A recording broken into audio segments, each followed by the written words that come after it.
What would be the best deal with Putin when you come to Helsinki? And don't you think that your harsh diplomacy, that you are playing in the same goal, to the same goal that Putin with your harsh diplomacy towards EU and NATO?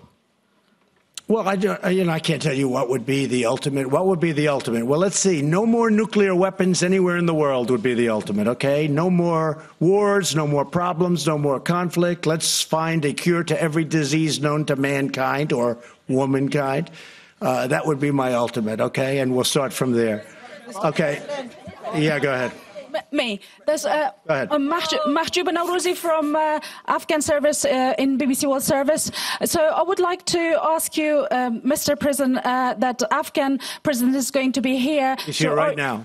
No, he is here. And are you going to meet him? And what have you got to say to him? And when the war is going to end in Afghanistan, because people are fed up now and they want to know. I agree with that. I very much agree. It's been going on for a long time. We've made a lot of progress, but it's been going on for a long time. We've made a lot of progress in Afghanistan, I will say. Yes, your president is here right now. In fact, he's in the room. When I'm finished with this, I'm going right back into that room.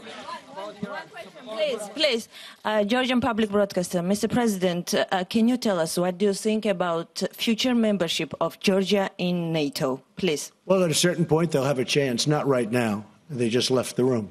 But at a certain point, they'll have a chance. Yes, sir. Go ahead. Barza Hassan, reporter for Kurdistan 24.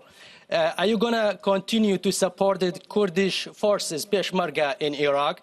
Thank you. I think the Kurds are great people. They're incredible fighters. They're wonderful, warm, intelligent allies in many cases, as you know. It's different groups of people, but they're great people. I believe they're great people. Yes, go ahead, please. Mr. President, Marcus Price, working with ARD German TV. Yes. You said Putin isn't an enemy, isn't a friend, it's just a competitor. Competitor. Do you consider him as a security threat for Europe or to the US? Thank you. Hey, I don't want him to be, and that's, I guess, why we have NATO. And that's why we have a United States that just had the largest military budget ever, $700 billion approved, $716 billion next year. No, I hope that we'll be able to get along. I've said from day one, whether it's China or Russia, you know, we're working on trade with China right now. And I don't say that's an easy situation, because that's been years of abuse of the United States by presidents, frankly, that allowed that to happen. So I've taken over a lot of bad hands, and I'm fixing each one of them, and I'm fixing them well. But China is going to be, I think, very successfully, ultimately taken care of. I have a great respect for their president, as you know. President Xi spent 2 days there. It was among the most magical 2 days I've ever lived.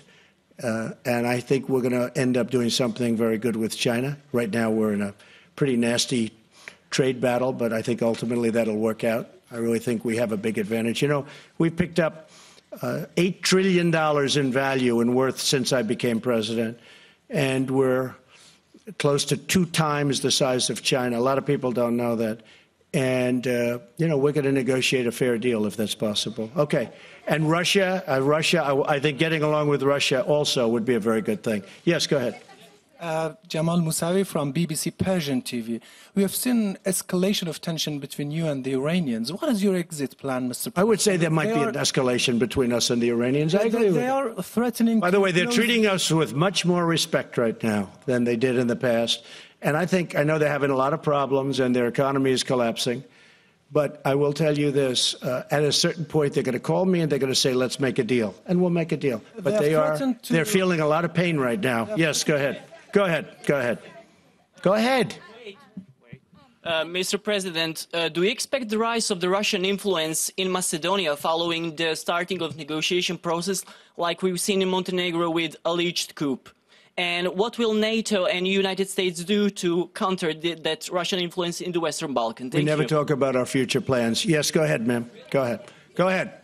Thank you very much, Mr. President. Thank you very much. My name is Ala Shali from Rodot TV from Kurdistan, Iraq. My question is about the government of Iraq. After 2 months election, the government in Iraq has not been formed.